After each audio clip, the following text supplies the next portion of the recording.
My name is Randy Bigley. Joining me on the podcast right now from Adult Protective Services, we have Rick Meeker. And Rick, I'm going to let you introduce your guest that you brought with you today. How's that sound? Thank you very much. And again, my name is Rick Meeker. I'm the supervisor for our Adult Protective Services program here in Crawford County. And with me is our new worker, Mandy Pearce. I'm going to let her just say a few words. Hi, I'm Mandy. I've been with the Area Agency on Aging for going on 4 years. I started out in the home repair program. My position took on more of an administrative role throughout the years. So I'm just really happy to be on the other side of that now and working on the front lines one-on-one with the people in our community. I'm just really happy to be here advocating for the seniors here in Crawford County. Okay. What kind of services are provided? With Adult Protective Services in general, we're mandated to investigate allegations of abuse, neglect, exploitation. So anytime there are any concerns with any of our senior citizens who might be vulnerable to some of those things, our job is to investigate and then provide protective services. So be able to identify, yeah, this is going on, and then trying to make sure that we put in appropriate resources, services, referrals to try to rectify those situations. One of the big things we've noticed just in our communities, Crawford being one of them as well, is that during this time there has really been an increase in cases of neglect. Neglect just being defined as a failure of an adult to provide for self the goods or services necessary to avoid physical harm, mental anguish or mental illness, or the failure of a caretaker to provide such goods and services in the definition just from the Ohio Administrative Code. But we've noticed really a huge increase in that number in comparison to previous years, I should say. In 2020, for example, there were 77 allegations of neglect that we actually investigated, 117 actual open cases that year.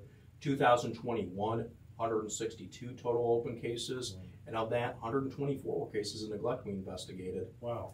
Currently, we're at 141, and this is through August 31st, investigations for the year, and of that, 104 of those have been cases of neglect.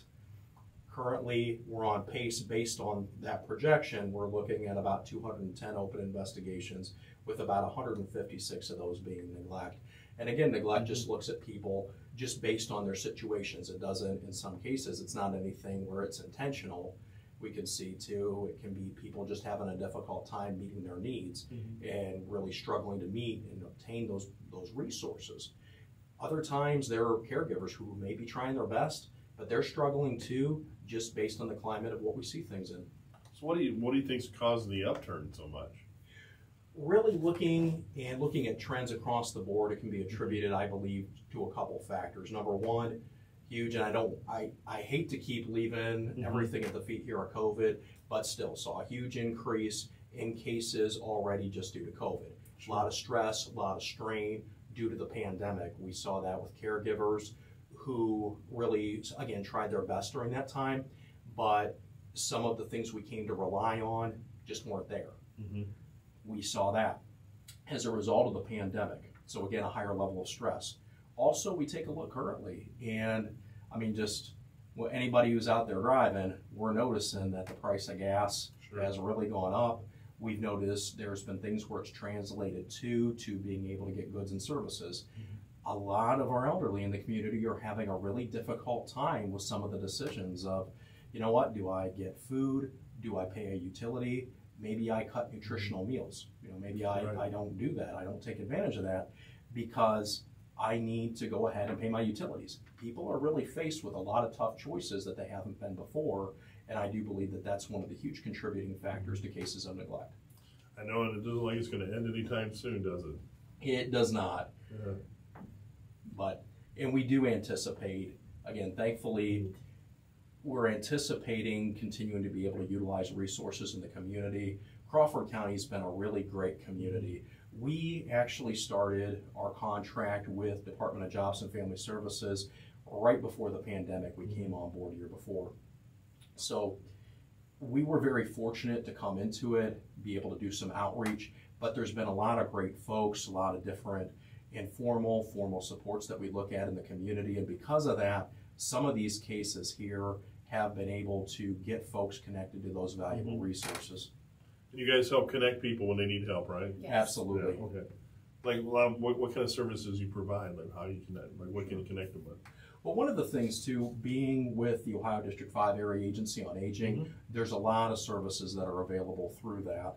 One of the things that we have there too is for people that are struggling with prescription assistance. I talked about people making tough decisions. Some of the cases we see are cases of medical neglect, where people might be looking at having some form of medication they're not able to get.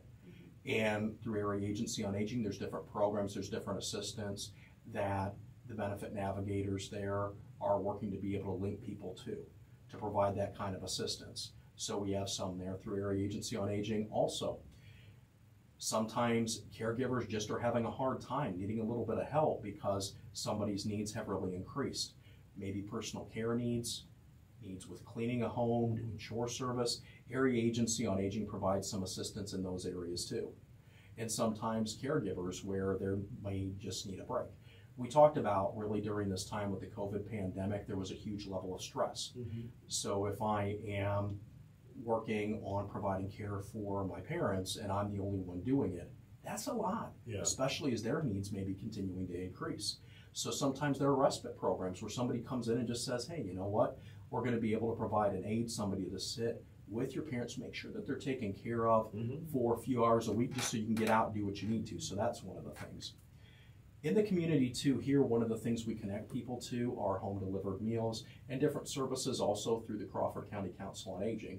They do a great job of providing resources. One of the things too that was huge during this pandemic, and we talk about cases of neglect, but some of it deals with people having a difficult time meeting emotional needs, which can be huge. Right. We've definitely noticed an increase when it comes to depression, anxiety, some mental illness during this time as well that the pandemic has really wrought. So Crawford County Council on Aging provides a lot of opportunity for socialization. They also provide nutritional meals, they provide transportation, so they're doing a great job and been a great resource for many elderly in our community. They're another place that we've been hooking people up with. There's some other local organizations too that really they've been doing a good job with keeping us appraised of what they have going on. Sometimes there are trends where, and I don't want to say anybody specific because as soon as I say something, somebody's going to have some different funding, but they do a really good job of keeping us updated and in the loop on what they have available. Okay. Meg, anything you want to add? No. What did I call you? Amanda, I'm sorry. That's okay. I don't know where I get that. Amanda, so you're new here, so what do you think? So far, I'm really enjoying it. I've made some great friends within the community already. I feel like the people of Crawford County, it's a smaller community than what I'm used to, and I feel like there's a little bit more of a connection here, and I'm just really enjoying making those connections right now.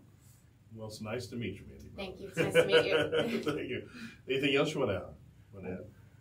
The only thing I would add is for anybody looking for assistance, maybe you know somebody, maybe you are somebody too that's just finding struggles now, like we talked about. And you know what, there's no shame in that. Right. It's one of the things we really want to encourage because I can tell you during this time you're not alone. Sometimes people may think to themselves, well, that's not me, I can go ahead and I can manage things. And you know what, that's good. And we want to go ahead. Our goal is to be able to really support a level of independence for each and every elderly individual. We want you to be as independent as possible. But if it is a situation where you're needing a little bit of help, what we found is a little bit of assistance now is going to prevent possibly something more major in the future occurring. So we just encourage folks to reach out. They can contact Area Agency on Aging for assistance for some of the programs that we discussed. And that number is 419-524-4144. Or also people can call Mandy at the Crawford County Department of Jobs and Family Services. She's got an office there, and her number is 567-393-4729. So again, anybody who would have any questions, maybe need some resource, or maybe not sure, you're just wanting to run something past Mandy, maybe looking to see what resources might be available, we can get you pointed in the right direction. Or if you need help making those referrals and connections, we can go ahead and assist you with that as well. All right. Well, thank you. It's nice meeting you, by the way. Nice meeting you as well. Thank you again. Thank you.